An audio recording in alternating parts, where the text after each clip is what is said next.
Muy buenas tardes, amigas y amigos de Brújula Internacional. Siempre esto era el recorrido por los escenarios internacionales con el choque de las imágenes y la fuerza de las palabras. Venezuela sigue siendo punto fundamental en la agenda internacional de todas las cancillerías, sobre todo de las grandes cancillerías democráticas del mundo, que ven con preocupación el problema venezolano, siguen reconociendo a la Asamblea Nacional, desconocen a la Asamblea Nacional Constituyente porque no se dio en los términos constitucionales y legales y sobre todo sin la aprobación de lo que debe ser el dúo gobierno-oposición para negociaciones que pudieran llegar a una posible Asamblea Nacional Constituyente. Por lo tanto, cuando van a Francia, reciben a la Asamblea Nacional Constituyente, como lo hizo Macron, a Julio Borges y Guevara. Lo mismo Theresa May en Gran Bretaña o el presidente Rajoy en España. Igualmente, cualquier embajador acreditado en Caracas asiste convenientemente, los que reconocen a la Asamblea Nacional, que son la mayoría, a la Asamblea Nacional. Algunos, por supuesto, reconocen a la Asamblea Nacional Constituyente, que son los países amigos de Venezuela. Pero hay una matriz internacional que reclama mayor democracia en Venezuela, transparencia electoral, presos políticos liberados y asistencia humanitaria en materia de medicinas y alimentos. Y ahora muy preocupada la comunidad internacional por la decisión venezolana, sobre todo el Ejecutivo del Gobierno o de la Asamblea Nacional Constituyente, que debió ser el Consejo Nacional Electoral o la propia Asamblea Nacional, quien hubiera decretado la posibilidad de unas elecciones, como debe ser de acuerdo a lo aprobado por la Constitución, que serían en el mes de diciembre o en el último trimestre. Sin embargo, el adelantar las elecciones que preocupa mucho a la comunidad internacional. Vimos que el embajador que estaba presente, el canciller del Perú, cuestiona esa declaración y México ha dicho que retirará a su canciller de las negociaciones, con lo cual se dificulta una negociación transparente donde hayan diplomáticos, amigos del gobierno venezolano, pero también diplomáticos que objetan al gobierno venezolano y están cerca de la oposición para una salida negociada. Lo cierto es que es difícil la situación venezolana. Ojalá el gobierno entienda que tiene que negociar, como se hace en todas partes del mundo, y la oposición también sentarse para una salida realmente transparente, con un Consejo Nacional Electoral confiable y en tiempo oportuno, para que haya tiempo de escoger el candidato del gobierno, que es muy fácil porque ya han determinado quién va a ser, lo han anunciado, pero la oposición también tiene que ponerse de acuerdo para tener su candidato en una contienda en donde hay dos modelos económicos y sociales. México, precisamente, la prensa nos trae hoy, retira del proceso de negociación a su canciller. Quiero anunciar, y lo hago con un gran pesar, por el cariño que tenemos al pueblo hermano de Venezuela, que ante la decisión del gobierno venezolano de convocar a elecciones durante el primer cuatrimestre de este año, el gobierno de México ha decidido no participar en el proceso de negociación política en República Dominicana entre el gobierno y la oposición venezolana. Es una lástima porque México y en el caso de Chile también, México una línea de centro derecha, Chile una línea de centro izquierda, porque todavía tiene el gobierno de la izquierda del Partido Socialista. Es una lástima porque era una garantía para tener, junto con otros cancilleres más amigos del gobierno de Venezuela, un equilibrio en una negociación para la salida negociada y democrática que todos los venezolanos esperamos y para que mejore la economía y las condiciones de vida de todos los venezolanos, porque es un país millonario, rico, que tiene que estar como los grandes países. Yo fui embajador en Corea, que no tiene nada de productos ni materias primas y es una de las grandes economías del mundo.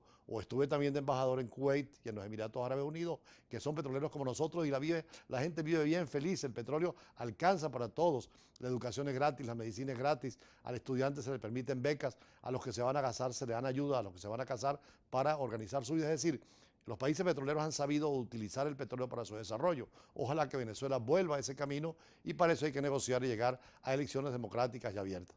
Igualmente, en el caso de México, está preocupado por la situación del Tratado de Libre Comercio y naturalmente con la tesis del presidente de los Estados Unidos de romper ese equilibrio que había entre Canadá, México y Estados Unidos, preocupan particularmente a los mexicanos, pero también a los canadienses, pero pudiera ser que ahora con las restricciones que ha tenido el presidente de los Estados Unidos y algunas derrotas en el Congreso, pudieran llegar a un acuerdo también para seguir adelante con el Tratado de Libre Comercio. Canadá anunció que se unirá al acuerdo también más allá del TLC con Asia-Pacífico, porque es un mundo que también México tiene mucho interés, como Perú, Chile, Ecuador, que son países pacíficos en América Latina.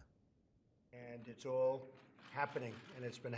El presidente estadounidense Donald Trump confió el martes en el buen desarrollo de las negociaciones con México y Canadá para modificar el Tratado de Libre Comercio de América del Norte.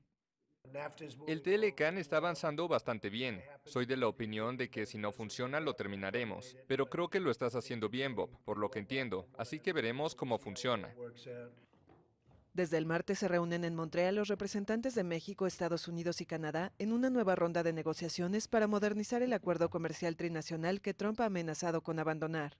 En este contexto de suspenso que rodea al TLCAN, Canadá se unirá al nuevo acuerdo de libre comercio Asia-Pacífico, según dijo el martes el primer ministro Justin Trudeau en el Foro Económico de Davos, Suiza.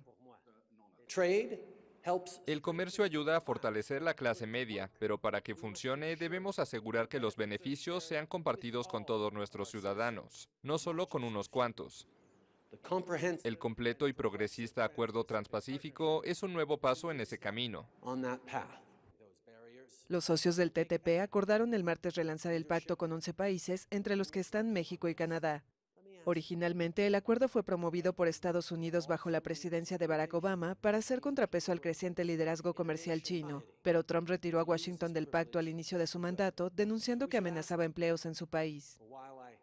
Bueno, esta es la reunión más importante de la economía mundial en Davos, que es en la parte alpina, montañosa de Suiza, donde se reúnen las grandes economías del mundo y los grandes jefes de Estado, entre ellos Trudeau, un político nuevo, joven, que a pesar de la política de Trump, sigue con la línea, junto con México y América Latina, de acercarse al Pacífico, las grandes economías en desarrollo. Y en Brasil, que hay separación de poderes, y además un impeachment permitió sacar a una presidenta del gobierno donde se le acusa de corrupción junto con el presidente anterior Lula da Silva, la justicia marcha y ojalá que defina si Lula puede ir o no a la candidatura presidencial, si es culpable o no, pero ahí hay separación de poderes y sobre todo los militares no intervienen para nada. Eso ayuda a que el poder civil defina su propio campo de juego y veremos si es Lula candidato presidencial o no. Un tribunal de apelación comenzó a juzgar el miércoles un recurso presentado por el expresidente brasileño Luis Inácio Lula da Silva contra una condena a casi 10 años de cárcel por corrupción. Lula apela en libertad la sentencia dictada en julio por el juez Sergio Moro, quien lo encontró culpable de recibir de la constructora OAS un apartamento en el balneario paulista de Guarujá, a cambio de contratos en la petrolera estatal Petrobras. Se espera que los 3 jueces del tribunal emitan su veredicto hacia fines de la tarde.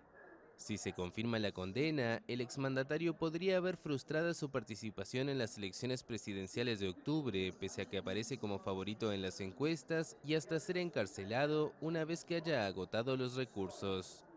Porto Alegre se encontraba sitiada por las fuerzas de seguridad ante el peligro de enfrentamientos entre partidarios del exmandatario que llegaron en masa y grupos de derecha que también llamaron a manifestarse para pedir que quien presidió el país entre 2003 y 2010 vaya a la cárcel. Lula espera la sentencia en Sao Paulo, donde también se prevén actos a favor y en contra del político, quien ostenta a la vez el mayor apoyo y el mayor índice de rechazo entre los brasileños. Hoy tenemos dos invitados especiales. Por una parte, un representante de la comunidad árabe en Venezuela, el sirio Samir Asraq, profesor universitario, que ha escrito sobre la migración de los árabes a América Latina y especialmente los sirios a Venezuela, pero también al espacio Ana Frank, que es un grupo extraordinario que trabaja por la paz de la colonia judía fundamentalmente, pero donde trabajan también de otras religiones, colaborando y anunciando eventos tan importantes. Esto lo preside Iliana Becker, una de las responsables del espacio Ana Frank. Ya venimos.